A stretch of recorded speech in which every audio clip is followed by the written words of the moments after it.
Soifua manuia le foi fai le vai aso Samoa ai alo mai o tala i o Vaifanua le Samoa Entertainment TV mai a pia. A o whaatalitali ai le taunu ungo le iloilonga al kapeneta mo se komesina o le mtanga adwenga o leo leo.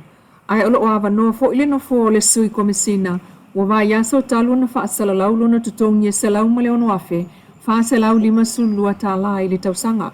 Mai le itu lawa leo leo lo mna umi ai fo i selo i alangolango. O le avanoa kona kalate tolu tausanga. Ua whaamawina foi, e tolu isi avanoa o le mtanga ruenga o leo leo o lo omana umia o tangata i e whainga ruenga tūmau.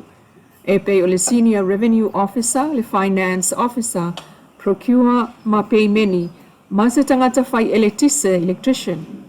Sau no le fionga le palemia, la ule le mali e toi le tā ua o le ilo lei, o se komesina o leo leo. Lea ua se e ane le lipoti mai le pisasi, por komisa tangata whainga ruenga al malo le kapeneta i le vai so nei. Ua maua i whaamaunga i le uwha maoni o na whaatino i le whainga ruenga o le official tutor.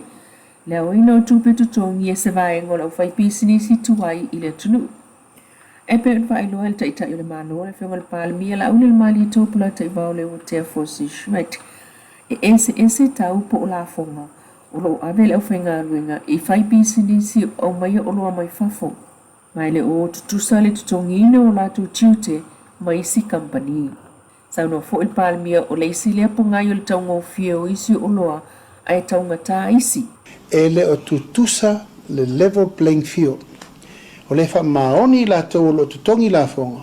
Wha maoni la tau o lo tutongi la fonga sa o GST ma tax. A e la tau o lea ele o wha maoni. Ma o lo atangia e pepelo invoices here mai. O ila o lea mata i tu. Langa tasi le tatou tupe le lusi.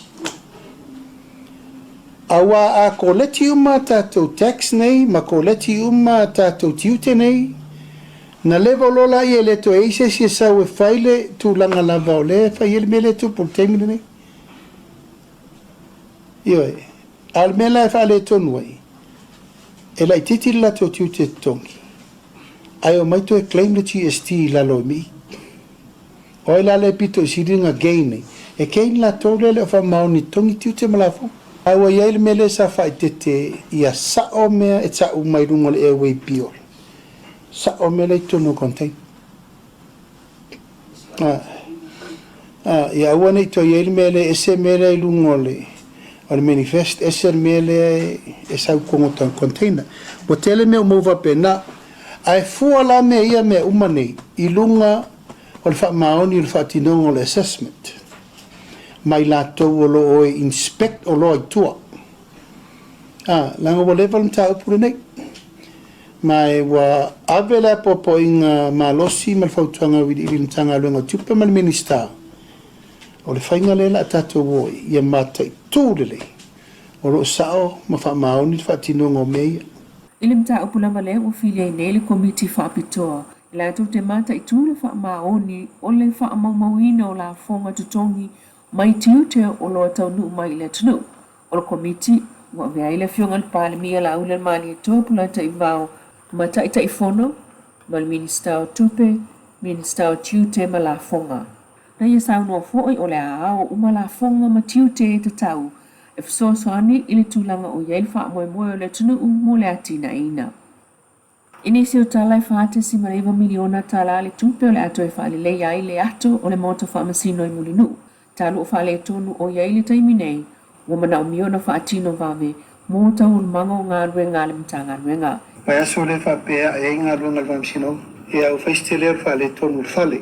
Whale le lewa, i tai ia mulo iai pea le au lape, malape o tūlanga le maintenance program, monitoring ma me whapena. Pei tai of taito ina i lea wha moe ma le toi tō fia ai o le sunga le pali i tele John tai ma le langi i le pule sili o le wha amsinongo whanua man swafa. Ma wha aftai ai e le whionga le pali mia i le ua fili o na i tele tūlanga e te tau o na wha uma ma wha tūlanga e le wha amsinonga mō le mea e te tau o na iai e pei o na sau no le whionga le pali mia. E wha sina ato o toa lawa le utu atu e le malo i le komiti o le tūto tasi i tāpena ai mō le wha moe o le tolu aso e whaamanatu ai. O le sisi ngā fu olu ono le atoa iei le ono sufata o sanga o le sautonga o Samoa, mai pulenga whaakolone e au o na ame iei whaataua. E manatu ai tamali i po tangata nu o Samoa o mafua ai le sautonga, maanga ai le toe foi i le tolu aso na ilo le afaso. Ma toe whaawau sa sam whaafifianga sa sawai. Pe on sauno le palmia ele iwa ai iei tupulanga o iei nei. Pe o tauwanga o wha ili pū, ma savalinga, mai le wati ia pia a ngā i mulinu. Ai tāpenanga lava ia mo le sisi ngā fu anu onu ono, o le awha a maua lunga i nā ai le amana i o tua a na maua ai le tūto o tasi o Samoa. E pe ona sauno le whiunga le palmia la au le mani e toa. Wa tapena fo le malo yo na tulanga uma le aso le nei o le aso e te tau na tato manatu natu le iai. O le aso na mafuai o na tato ai fariseu mi tato sao i mao mali. Ona o le ngaluenga sa whauao whaupo e tato matua. Ma le asa saino lea wa la lata i le ono su fata usanga. Talu an tato tuto tasi. Peitai. Wa alu lava uma le tolu aso sa tato mai ei. Tua aso, tasi aso, afa aso. Ea, o le la ufirifiri tato whainga malo. Ato toi fo il mesa tato masani mai ai. Ato weta pena aso le leie tolu. Ea, mata pena tulanga sa masani na yei whaafifia ngale tunu. Pese, siva, whairipu, tau wanga savali. Tu ngā whautasi, kirikiti.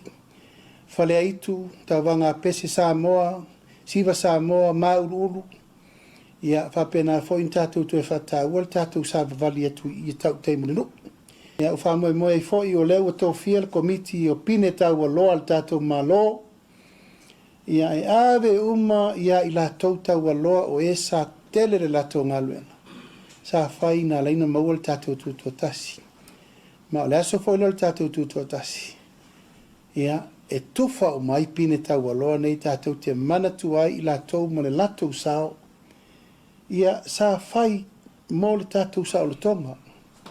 It's going to be a national day, commemoration of our national day. Na i o tatou wha manatu ai le tu tāua. O tatou tau ni lifa tere le tatou o le anse te e wha mangaku le whioki o risia wari i kaua isia kungu. Ai tau wha ngalo e na asa ina le tatou taua. Tatou mawari sa o le tonga.